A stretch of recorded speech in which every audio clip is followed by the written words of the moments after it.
Today on Rock the Park, We're almost there. Just a few more pushes to the top. we're going back in time to explore a desert island paradise Oh, there's a fox. Where? Right up here, right by this tree. where the locals aren't native. Ooh, we got a bison. Oh, man. We got a bison. Oh, my wow. God. Holy cow, that's a big boy. And the natives are always passing through. Well. Oh, man. There he is again. There he is again. It's a nature lover's dream above and below the sea. Diving through this kelp forest is absolutely magical. We're on Catalina Island, and it all starts right now. I'm Jack Stewart. This is the real deal. And I'm Colton Smith. These are mountains. We've been buddies for years, always in search of the next adventure.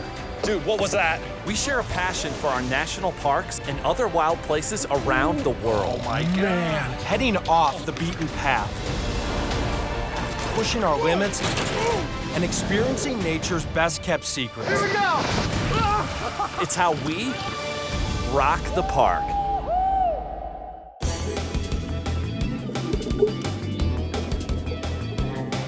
We're off the coast of Southern California. Every time I turn around, Colton's fidgeting with something. I don't know what's going on, but something is bothering him. 45 feet underwater is not the place you want to be struggling.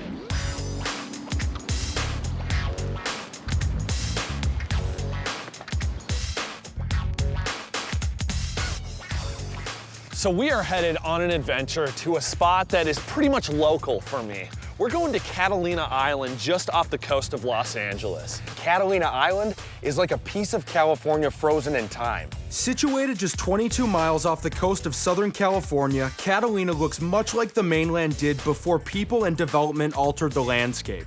While it's not a park, over 88% of this island is protected by the Catalina Island Conservancy, a group tasked with preserving the natural beauty of this unique island ecosystem. We're starting our journey in Long Beach, about 30 miles off Catalina's coast. We're heading out on a charter this morning to check out whales, dolphins, and any other kind of marine life we can. And once we land there, we're going bike packing. We've got a lot of trail to cover, and then we're hopping in the water and going diving on our first solo dive ever. Sun's out, let's go find this boat. Man, it's just another beautiful day in Southern California. Our charter takes us from the pier in Long Beach Right. out into a Pacific Channel known for all kinds of marine life, like dolphins that seem to enjoy racing the boat. Even though we haven't spotted any whales yet, this is the best time to spot them down here in Southern California. Every year, the entire population of gray whales, thousands of them, make their way from the frigid waters of the Arctic down the coast of California to the warmer waters off Mexico to mate and give birth. Gray whales can grow longer than a city bus, up to 45 feet long and weigh more than 16 tons. Well, oh man, you can still see the water from its blowhole. So we have a whale off to our left here. There he is, see him? Oh, Oh, yeah, yeah. When you spot a whale on the horizon, you never know where it's gonna pop up once it goes back down. It's what makes whale watching exciting, Wow. but also a bit of a challenge. The parade of marine life doesn't let up, even as we pull close to Catalina's rocky shoreline. So as we started making our way into Two Harbors, we started to hear all this barking, and it's coming from this rock behind us, which is just covered with sea lions. They are everywhere. They're basically surrounding the entire island, and right now, they seem to be getting some sun. This strange position is actually a behavior biologists call sailing. Keeping a flipper up out of the water absorbs the heat from the sun, helping the sea lions to regulate their body temperature and warm up in the cool Pacific water. Now, this rock obviously is a great place for them to get out of the water at times, but also, looking in the water, you can see all these different fish just swimming around, and I think that's exactly what the sea lions are going after. We're in about 100 feet of water right now, and the visibility is just spectacular. If we get that when we go diving, it's gonna be just perfect. Amazing. Our dive is taking place tomorrow in Avalon, 22 miles from the picturesque town of Two Harbors, where our charter is leaving us. Getting to Avalon means traversing Catalina's dry and rugged interior, and with very few cars on the island, a mountain bike is the best way to go. So today we've got about 7 miles to get to our camp at Little Harbor. Now, the beginning of this is gonna be a lot of uphill. We're going up basically 1,200 feet of elevation. Luckily, though, Little Harbor, where we're camping tonight, sits right on the ocean, so we should have an amazing sunset at camp. All right, should we hit the road? Do it!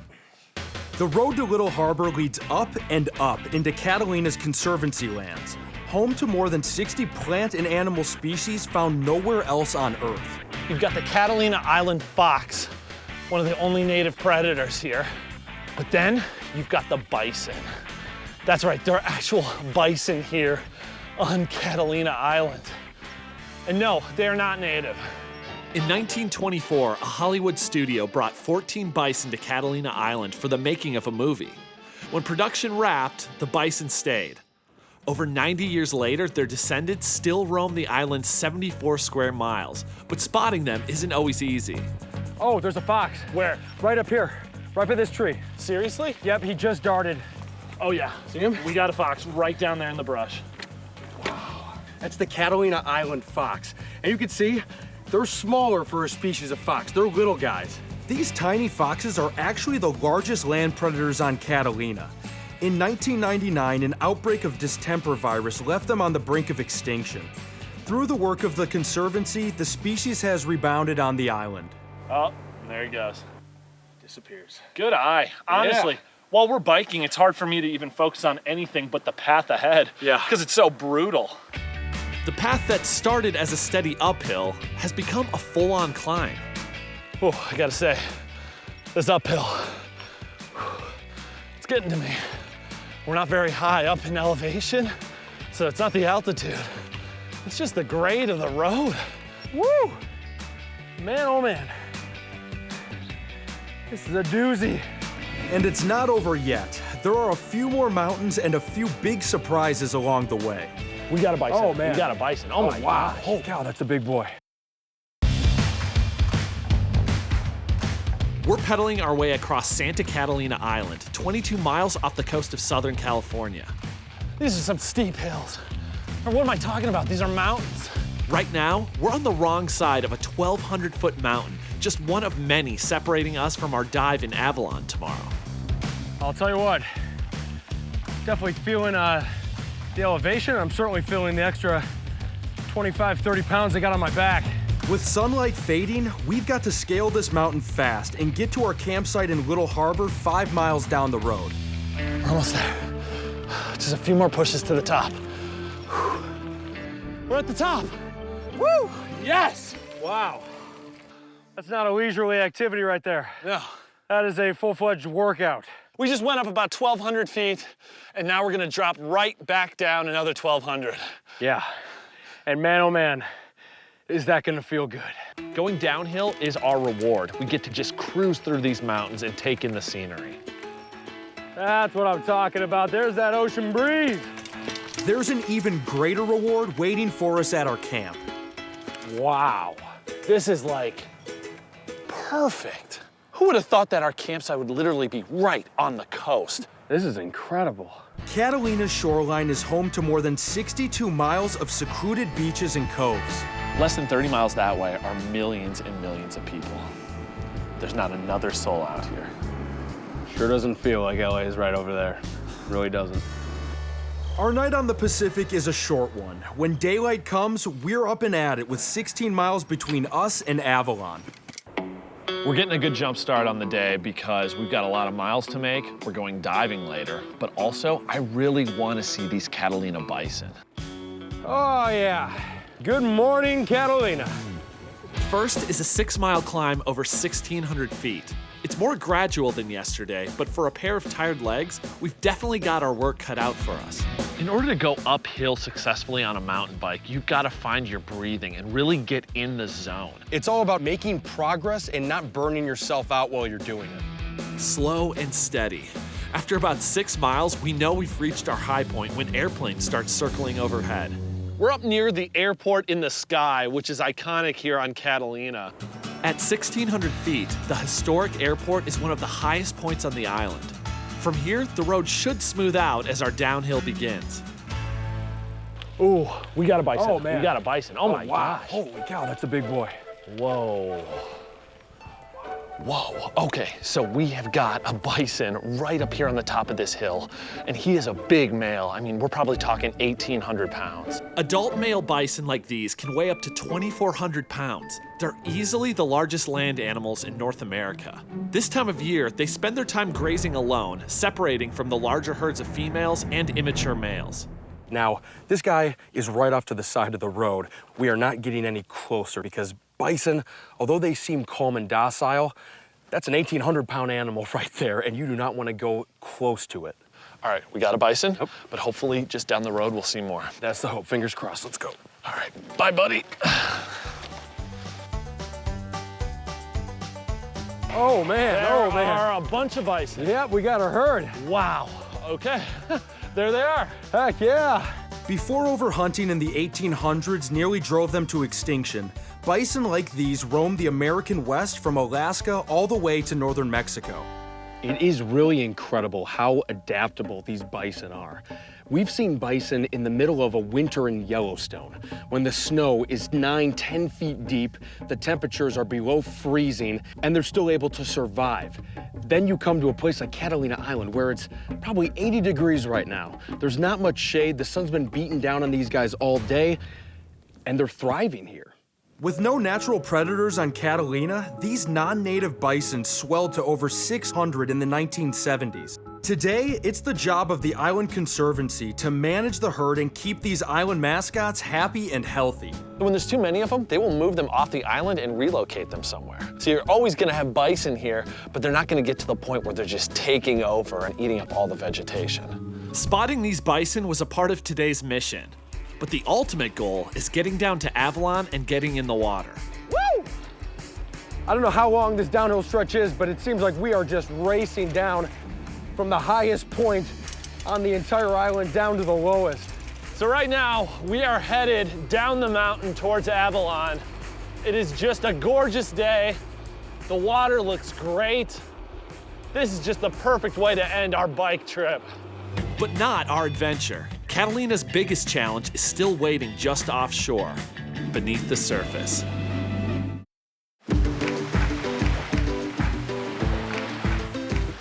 We're prepping for a dive in the beautiful town of Avalon on the western edge of Catalina Island. The gear is familiar, but the stakes are a whole lot higher. This is big for us. We're going diving by ourselves. We don't have a guide with us, and that's one of the perks of being a certified diver. Now, with that comes a lot of responsibility. Diving responsibly without a guide means we have to be on top of everything. Safety checking our gear, making our dive plan, and doing things by the book. Thankfully, we've got one big advantage.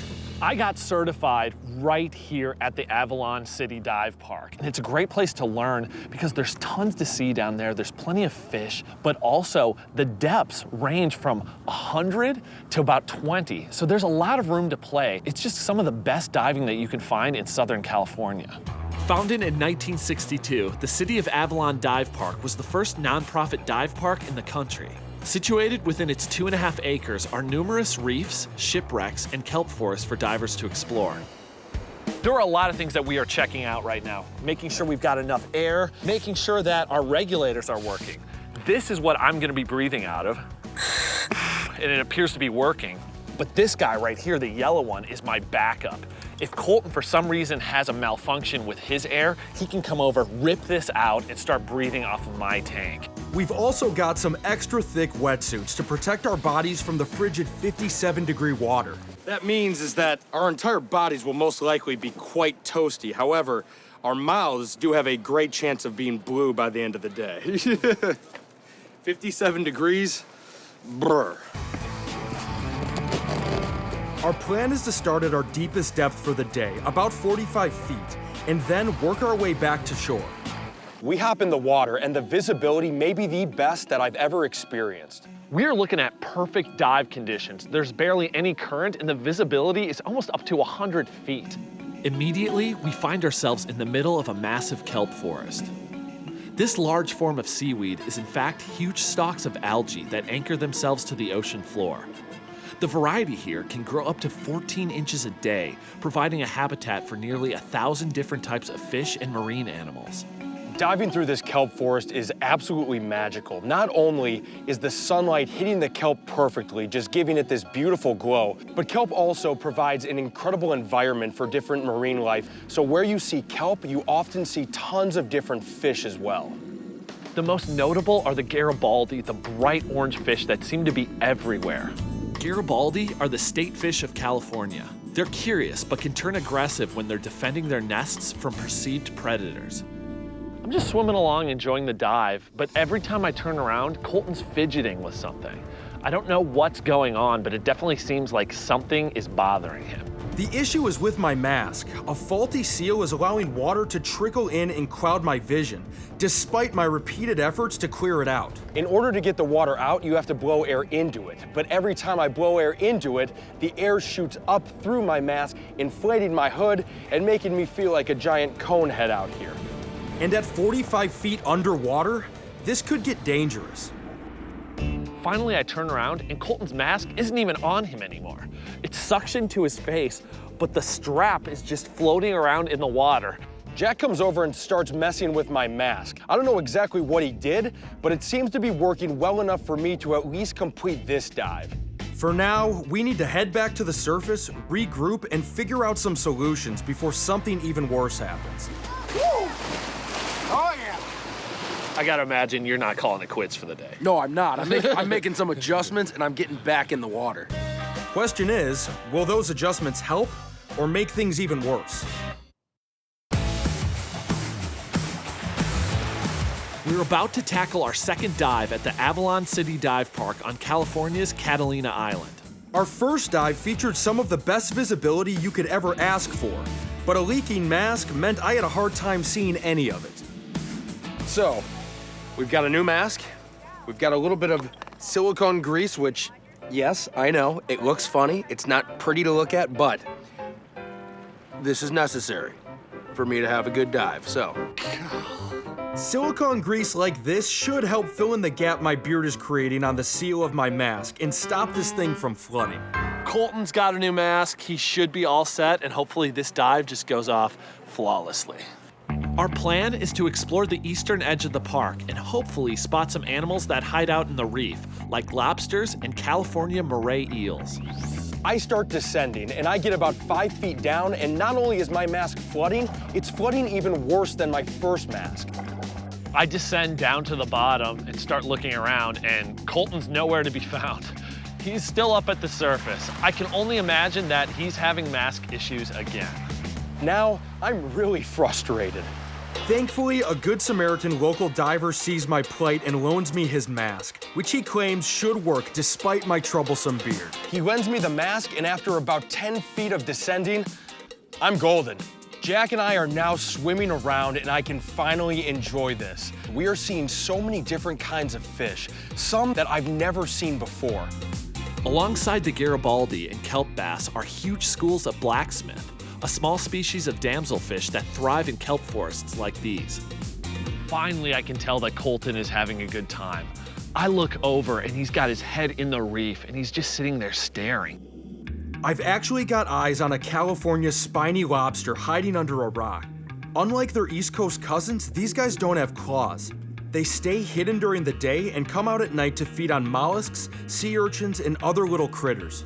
With no guide keeping tabs on us, it's important that we monitor our dive computers and head to the surface with plenty of air to spare. Before heading to the surface, we make sure to do our 3-minute safety stop.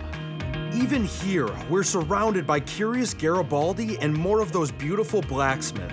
It's very evident that this dive park is a protected area because the abundance of sea life that we're seeing down here is very tough to match. We're surfacing with the knowledge that we just completed our first couple of unguided dives safely and successfully. For this trip to Catalina, that's mission accomplished.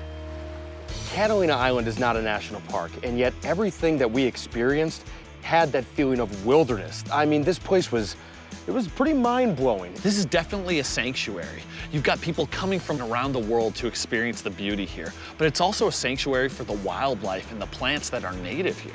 I expected to see fish, but to be able to run into the fox and then also bison was just unreal. We referred to Catalina Island as California frozen in time. See California how it once was. You don't need to have a certain designation. You don't need to have a label to just know that beauty needs to be kept, preserved, pristine. It needs to look like Catalina 150 years from now. And remember, Hey, if we can do it, so can you. So the next chance you get, go out and rock the park. There he is.